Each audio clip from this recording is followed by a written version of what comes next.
జగిత్యాలలో జరిగిన మీడియా సమావేశంలో మాజీ మంత్రి జీవన్ రెడ్డి కాంగ్రెస్ ప్రభుత్వంపై విమర్శలు గుప్పించారు. ప్రస్తుత ప్రభుత్వం హామీల అమల్లో విఫలమైందని, ఉద్యోగులు నిరుద్యోగులను విస్మరించిందని ఆరోపించారు.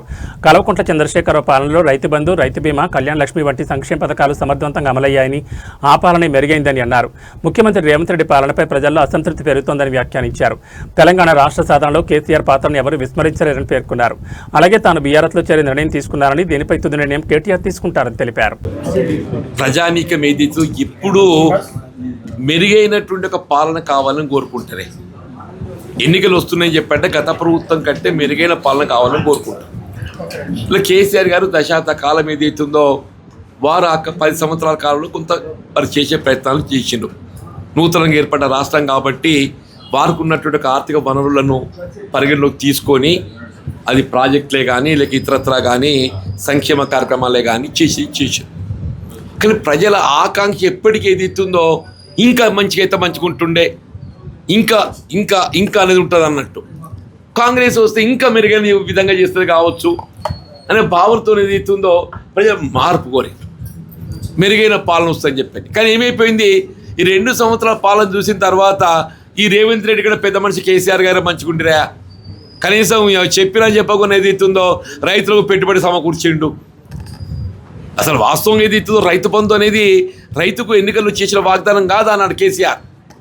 అయినా కానీ ఏదైతుందో దేశంలో ఎక్కడ లేని విధంగా పంటకు 5,000, 2 పంటలు 10,000 రూపాయలు ఏదైతుందో వారు సమకూర్చిందని చెప్పి అంటున్నాను నేను. రైతు బీమా ఏనాడు ఏ రైతు కూడా ఊహించలేని చెప్పి అంటున్నా. ఏదైనా రైతు అకాల మరణానికి గురైనట్టయితే అది సహజ మరణమే కానీ ప్రమాదమే కానీ ఆ కుటుంబానికి 5 లక్షల రూపాయల ఆర్థిక సహాయం సమకూర్చడం దేశంలో ఎక్కడ కూడా జరగలేదు చెప్పి అంటున్నాను నేను. ఒక ఆడబిడ్డ పెళ్లికి ఏదైతుందో కళ్యాణ లక్ష్మి, షాదీ ముబారక్ 5 లక్షల రూపాయలు సమకూర్చడం ఎక్కడ లేదు. అట్లాగే ఏదైతున్నదో కేసీఆర్ కిట్టే ఎక్కడ లేదు అని చెప్పంటున్నా. బలహీన వర్గాలకు కుల వృత్తులకు సంబంధించి ఏదైతుందో గొర్రెల కాపర్లు యాదవులు ఉన్నారే, వాళ్ళకు సంబంధించినటువంటి గొర్రెల కాపర్లకు వాళ్ళకు గొర్రెల పెంపకం పథకానికి ఆర్థిక సహకారాన్ని అందింపజేసిందని చెప్పంటు నేను. వీళ్ళ ముదిరాజు కులస్తులు గంగపుత్రుడు అని చెప్పంటూ చేపల వృత్తిపై ఆధారపడే వాళ్ళు ఉన్నారు. వాళ్ళ కోసం ఏదైతున్నదో వాళ్ళ వృత్తి కావాల్సిన చేప నారే కానీ వాళ్ళకి అందింపజేసిండు. విద్య ప్రధానమని చెప్పంటున్నా. విద్యకు సంబంధించి గురుకులాశ్రమ పాఠశాలలు, అసలు మైనారిటీ రెసిడెన్షియల్ స్కూల్స్ ఎవరు కూడా ఊహించలేదు. బీసీ ప్రత్యేకంగా residential schools, SC residential schools, ST residential schools ఇవన్నీ ఆరంభింపచేయడమే కాదు, ఇలా విద్యాపరంగా నీకు ఏదైతుందో వినూత్న కార్యక్రమాలు ఆరంభింపజేయడంతో పాటుగా వీళ్ళ 10 జిల్లాలు ఉన్న తెలంగాణ రాష్ట్రంలో 23 అదనంగా జిల్లాలు ఏర్పాటు చేయడంతో వీళ్ళ 33 జిల్లా కేంద్రాలలో 33 మెడికల్ కాలేజీలు వచ్చినాయి. ఆనాడు అందరూ ఆశ్చర్యం, ఇదేంటో 7 జిల్లాలు ఏర్పాటు చేస్తుండు, దీంతో ఏమొస్తుంది ఏమవుతుంది అనుకున్నారు. ఇవాళ నేను చెప్తున్నాను, జగిత్యాల జిల్లా కేంద్రం చేయడంతో ఏదైతుందో జగిత్యాలలో మెడికల్ కళాశాల వచ్చిందే. జగిత్యాల మెడికల్ కళాశాల రావడంతో వైద్య సదుపాయాలు మెరుగైనాయని చెప్పంటూ నేను, పాలనా సౌలభ్యం లభించిందని చెప్పంటూ నేను. మరి మేము ఈ 2 సంవత్సరాల కాలంలో ఏం ఒరిగింది అంటూ నేను, ఈ 2 సంవత్సరాల కాలంలో ఏం ఒరిగిందని చెప్పంటూ నేను. అందుకే ప్రజల్లో ఈ నైరాశ్యం, అందుకే ఈ నైరాశ్యం మార్పు కోరుతున్నారు. వీళ్ళు కేసీఆర్ గారి ప్రభుత్వం మార్పు అనే ఒక ఆలోచన రావడానికి 10 ఏళ్ళు పట్టింది. 10 ఏళ్ళు పట్టింది. రేవంత్ రెడ్డి గారి యొక్క పాలన మార్పు అనే ఒక ఆలోచన రావడానికి 2 సంవత్సరాల ఆలోచన వచ్చింది. 2 ఇయర్స్. ఏం చెప్పంటో చెప్పంటున్నాను. వీళ్ళు అందుకే ఏదైతుందో ప్రజలు ఆల్వేస్ దే ఆర్ సుప్రీం అని చెప్పంటున్నాను. ప్రజాభిప్రాయానికి అనుగుణంగా ముందు పోవడం జరుగుతుంది.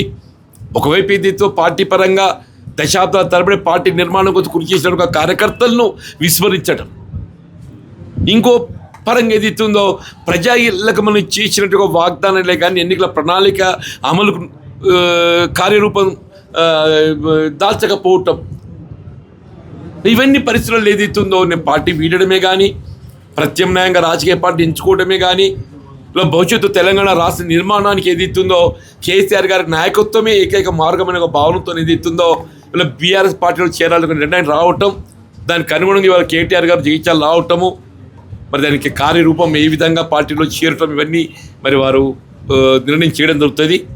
వాళ్ళు ఎక్కడికి వచ్చేది తెలంగాణ రాష్ట్రంలో తిరిగి కేసీఆర్ గారి యొక్క పాలన పునరావృతం, దాన్ని తిరిగి ప్రభుత్వం ఏర్పడాలి, రాష్ట్ర పునర్నిర్మాణం కాబడాలని చెప్పండి. వీళ్ళు ఈ 2.5 సంవత్సరాలు ఏం కోల్పోయినాము, ఇక రాబోయే 2 సంవత్సరాలు ఇంకేం కోల్పోబోతున్నాము, ఇదంతా ఏదైతే ఉందో we have to get back అంటే అది కేవలం కేసీఆర్ గారితోనే సాధ్యమవుతుందన్న భావనతోని మరి బీఆర్ఎస్ పార్టీలో చేరాలని నిర్ణయం తీసుకున్నాం. Thank you.